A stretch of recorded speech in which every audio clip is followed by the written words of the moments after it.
Hello, everyone.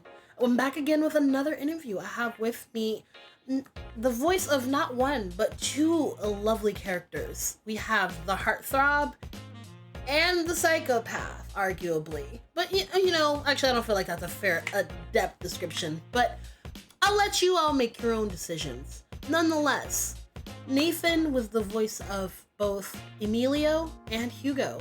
Nathan, how are you doing today? I'm wonderful, Rosa. How are you?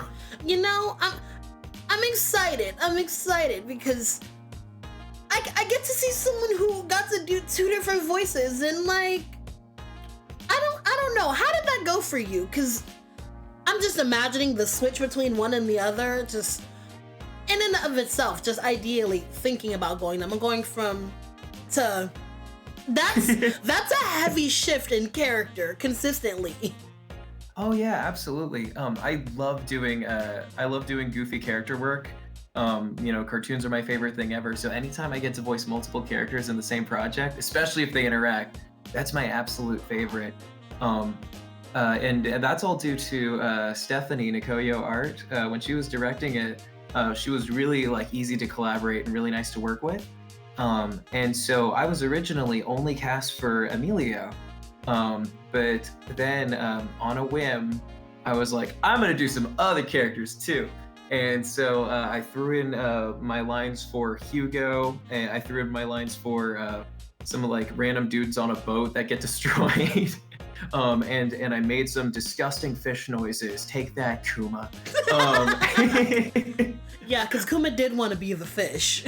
but I actually got to.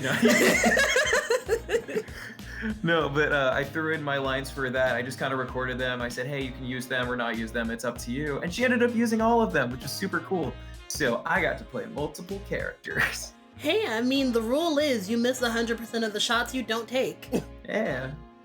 So, I feel as though I'd be remiss if I didn't allow you to properly introduce yourself, because I gave you this long title of your work with the Big Kahuna, but I'm sure there's other things outside of that. So please, by all means, if ever a time there was to brag, this would be it.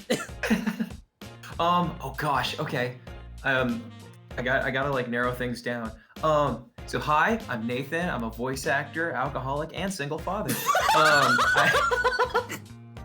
The Big Kahuna is a big thing of mine, but I do a lot of I voice in a lot of student animated films. They're some of my favorite things to work on.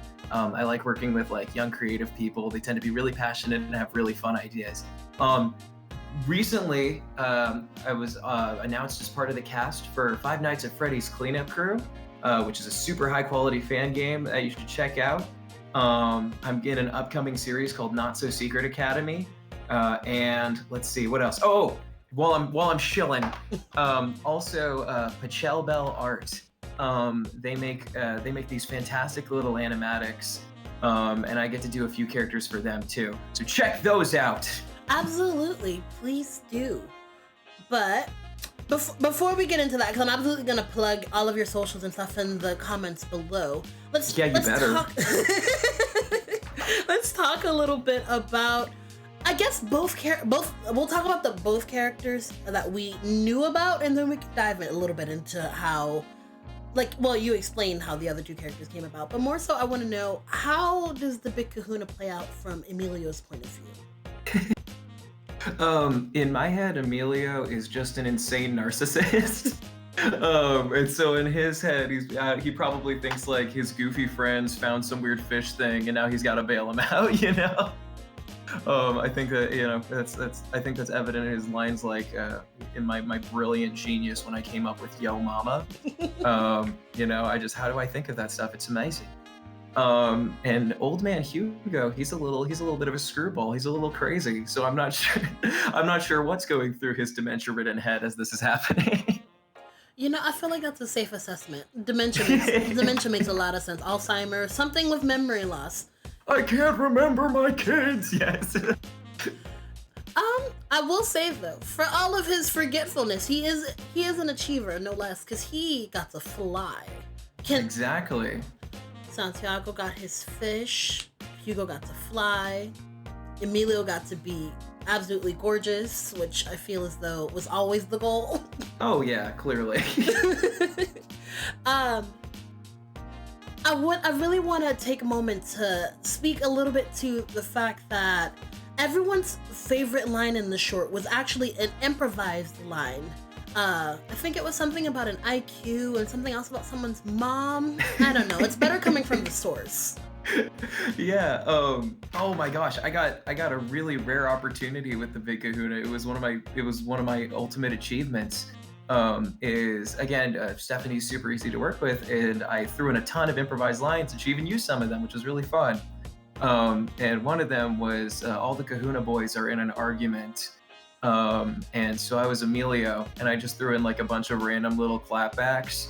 And they got progressively more and more stupid as time went on. So while a few of them might have been a little clever, it ended up just being like, oh, I'll stop talking to somebody whose age is higher than their IQ. And then he's like, what? And he's like, but have you considered yo mama?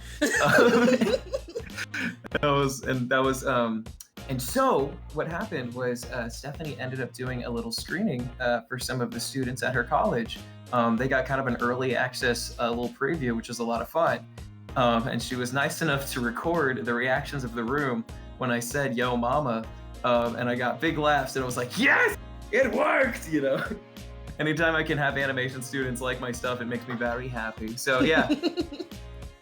Like I said, it was the killer fave. If not the main character, you were still the main character, just with that breakout line alone. But Emilio's the main character of everything he's a part of. So. You and your amazing team put together such a spectacular production. I have to ask, though, if you got the chance to recast, do a round robin even, what character would you have wanted to do in a perfect world? Okay, so I am very outspoken about this. There's kind of a little war going on in the Kahunaverse among the cast and crew over who everyone's favorite character is. And while I love Emilio, my absolute favorite character is Carlos, the one played by Sparrow. And she does a fantastic job with Carlos. I don't think I could do better than her, but just because I love the character so much, I'm like, oh, but I want to try. Any character that has their eyes kind of covered is like, I don't know, it's one of my favorite little design principles. So my answer is Carlos. That makes sense. But now that you bring up Carlos, I have to ask the important question. What do you think Carlos's plan would have been? Because everyone just completely cut him off before he got the opportunity. What if we... No. But would Carlos's plan be to get rid of the big fish? Right. Okay. It would be to set up a giant mousetrap in the center of the sea, and then have a large piece of cheese for the Big Kahuna to be attracted to. And then right as the Big Kahuna swims up to it, bam! The Big Kahuna is captured. I'm pretty sure that's canon. Stephanie told me that in confidence. I'm not supposed to say that, but you know what? That was the plan. That's behind the scenes. Your secret's safe with us. Yeah. Don't tell anybody though. Okay. Okay, so now I gotta ask, and again, good faith continuity, just imagining how this plays out. So then what happens then once we realize the Kahuna has legs? I'm assuming this cage is big enough for it to stand up in. What's that? Oh man, Carlos didn't think of that. Once it has legs, it gives it oversized Air Jordans that are just way too big for the Big Kahuna, and then it starts tripping over itself and it goes, oh no, and then it falls over. That was the plan. It's quite the plan in and of itself. That's the deleted scene, actually, yeah. Stephanie, release the footage. Yeah, come on. We've been begging for it. Where's the no one's Steph threatening cut? you. No one's threatening you. Listen. I'm so glad we actually got to see, even as Emilio and Hugo. You said you played the voices of the two guys in the boat. Yeah. What happened to them? So there's a thing with the two guys in the boat. It's just a small little bit part, where they get smashed. And I'm just like, yeah, so I was talking to this girl, and oh god, Right. And so that was a lot of fun. But those two characters are a little cameo. I'm sure you could ask Stephanie about it. Um, but it's their characters' names are Chaz Cheesington and Ryan Ryanson, I believe are their names. I hope I got that right. But they're part of an old series that she does with her friends, and I love those characters. She has like a lot of drawings of them. Because that's a little cameo. That's a little behind the scenes knowledge.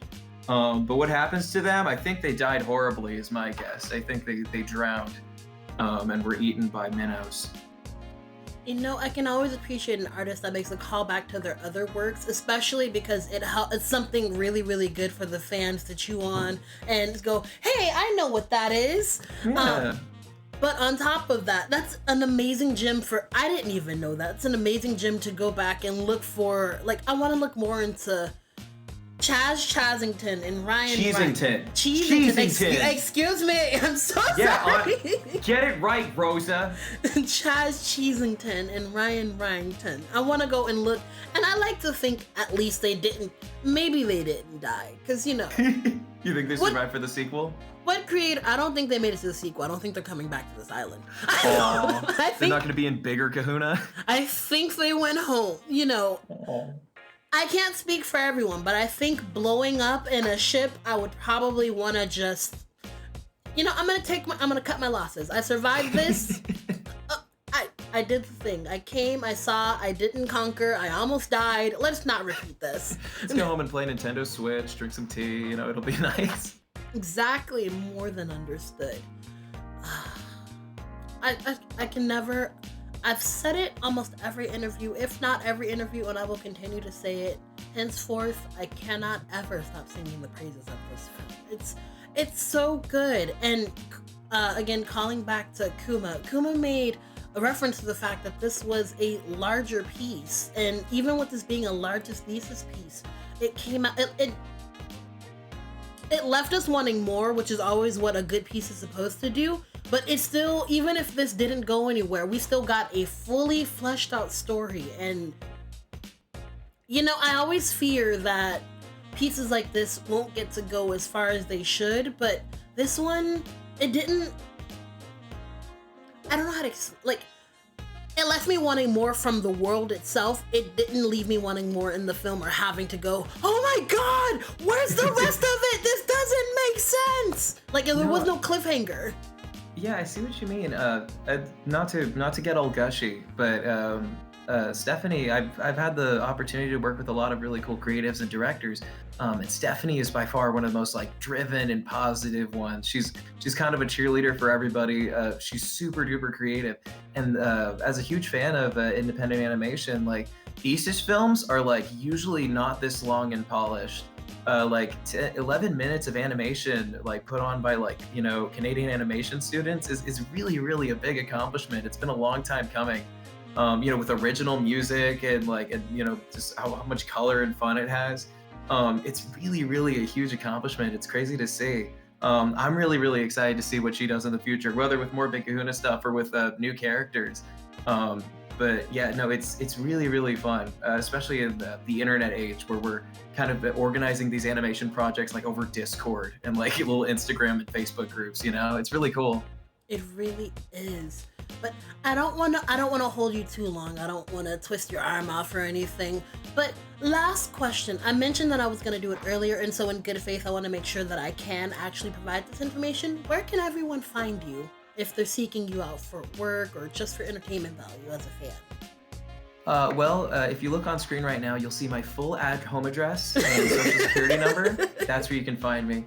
My main place is on Instagram. I'm nathanwagner.vo.